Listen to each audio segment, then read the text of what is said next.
उमर चीमा साहब, जाहिर है पनामा लीक्स में आपने काम किया, पाकिस्तान से पेंडोरा पेपर्स पे काम किया, पनामा से लेकर पेंडोरा तक बड़े बड़े दावे और वादे पाकिस्तान के अवाम से किए गए। तहकीकात होगी, मुल्क में लूटी हुई दौलत वापस लाई जाएगी, अब यहाँ से पाकिस्तान का निज़ाम बेहतर हो जाएगा। एक दफ़ा फिर वज़ीर आज़म इमरान खान वादा कर रहे हैं कि जी एक एक की तहकीकात होगी, तफसीलात सामने लाई जाएंगी और इसके अलावा कार्रवाई होगी। आपका अपना तजर्बा कहता है और कोई उम्मीद आप रखते हैं कि ऐसा होगा? देखें, अभी तो हमने जो चीज़ हमारे सामने है वो यही है कि उन्होंने ऐलान किया है। आगे ये कमीशन या जो ये टीम जो कमेटी उन्होंने बनाई है वो क्या करती है वो वक्त के साथ पता चलेगा। अगर आप तजर्बे की बात कर रहे हैं तो इतनी ज़्यादा वसूख के साथ नहीं कहा जा सकता कि जो दावे किए जाते हैं वैसा ही होगा। हमें अब मेरे हाले वक्त आ गया कि हम ज़्यादा देखें कि जो दावे हैं और जो अमली इक़दामात हैं उनमें कितना फ़र्क है, और जो अमली इक़दामात हैं जब तक वो नहीं होते हमें उस चीज़ पर सवाल उठाते रहने चाहिए और उनको उनके वादे याद करा सकते हैं, और इसके अलावा तो कोई हमारे पास सलूशन नहीं है। वैसे मुझे साथ में भी बताइएगा कि कम अज़ कम ज़ाहिर है जिसकी भी कोई अगर ऑफशोर कंपनी है, लाजमी नहीं कि उसने कोई गलत काम किया है, तो अपने वुज़रा की हद तक या अपने अरकान पार्लियामेंट की हद तक ये बहुत ज़्यादा आसान नहीं है कि फौरी तौर पर देखा जाए कि जी पेपर्स में क्या आया है, कितना उन्होंने डिक्लेयर किया है, कितना इलेक्शन कमीशन को या एफबीआर में डिक्लेयर किया हुआ है, उससे मवाजना करने फौरी तौर पर नहीं पता चल जाएगा, जिस पे वज़ीर आज़म कह सके कि जी मैंने अपनी काबीना की और अपने अरकान की कर ली है तहकीकात, ये सही साबित हुई है या नहीं सही साबित, उनके जो दावे वो ठीक है या नहीं है?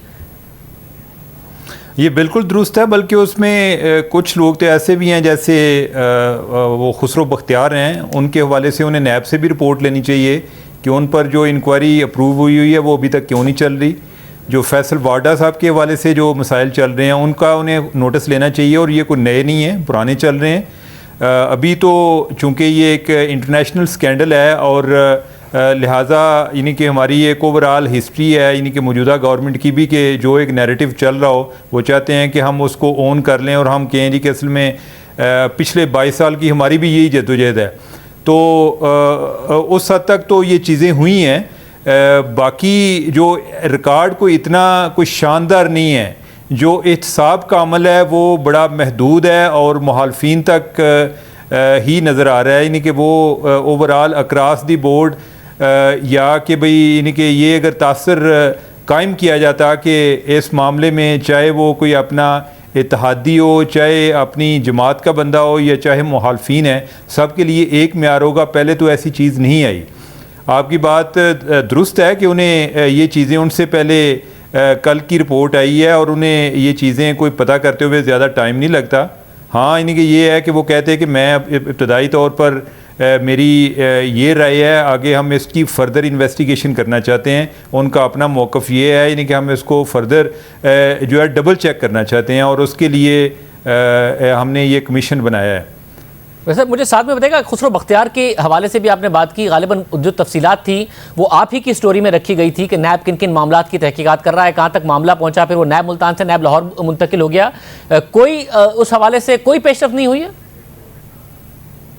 उस हवाले से यही पेशरफ्त है कि जो शिकायत कुनिंदा है वो कभी लाहौर हाई कोर्ट में जाता है, कभी सुप्रीम कोर्ट में जाता है, ताकि उधर से वो नैब को प्रेशराइज़ करे, यानी उधर से डायरेक्शन ले कि इस काम को आगे बढ़ाया जाए। और उसी के नतीजे में ये हुआ कि वो केस जो है वो मुल्तान से लाहौर ट्रांसफ़र हो गया और अभी तक उधर पड़ा हुआ है। आपके यानी कि आपने जितना नैब को क्लोजली वॉच कर रहे हैं, आपके तो इल्म में है कि लोगों को इब्तदाई तौर पे जो तफ्तीश होती है उसमें गिरफ़्तार कर लिया जाता है। इनके मामले में जो कंप्लेन वेरिफिकेशन का प्रोसेस है वो भी मुकम्मल हो चुका है और इंक्वायरी भी एक स्टेज पर उन्हें अप्रूव करनी पड़ी जब ये उसमें अदालतें दरमियान में इन्वॉल्व हुई, लेकिन आगे कुछ चीज़ें नहीं चल रही। और जो खुसरो बख्तियार हैं उन्होंने ICIJ को इस बारे में जो मौक़िफ़ दिया था, उन्होंने कहा जी कि जो नैब है उसको उनकी माली हैसियत को अंडर एस्टिमेट किया है, यानी कि वो ये नहीं है कि कुछ सियासत में आने के बाद वो इतने को मुतमव्वल हुए हैं या उनके पास पैसे आए हैं। वो पहले से ही जो हैं वो बड़े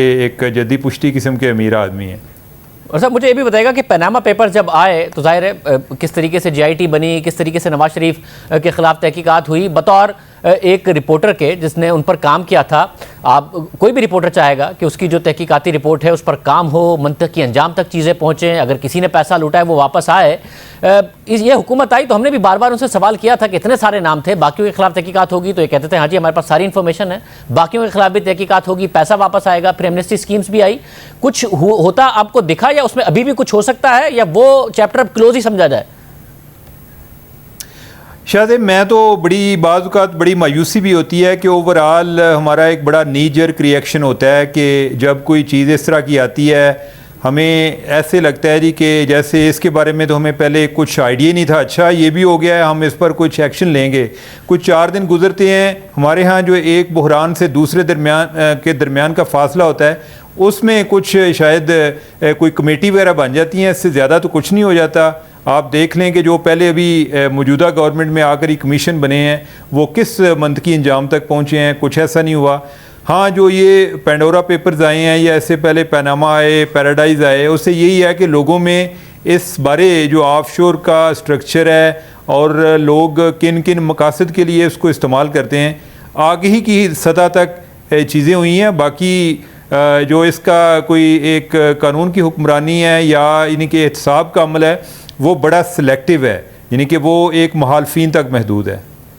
बहुत शुक्रिया उमर चीमा साहब की गुफ्तगू आपने सुनी। इस वक्त जाहिर है ये कंसर्न्स हैं कि वज़ीर आज़म दावा तो कर रहे हैं मगर क्या तहकीकात होंगी भी या नहीं होंगी। पनामा पेपर्स के हवाले से भी दावा किया गया था, कुछ नहीं किया गया। फिर शुगर कमेटी हो, शुगर कमीशन इंक्वायरी हो, वीट कमेटी हो, गंदम की हवाले से इंक्वायरी हो, इसके अलावा जो तेल का क्राइसिस आया उसकी इंक्वायरी हो। दावे बहुत बड़े बड़े किए गए मगर हुकूमत की तरफ से कार्रवाइयाँ नहीं की गई। अब एक दफ़ा फिर हुकूमत दावा कर रही है तो जिसकी वजह से सवालात उठ रहे हैं।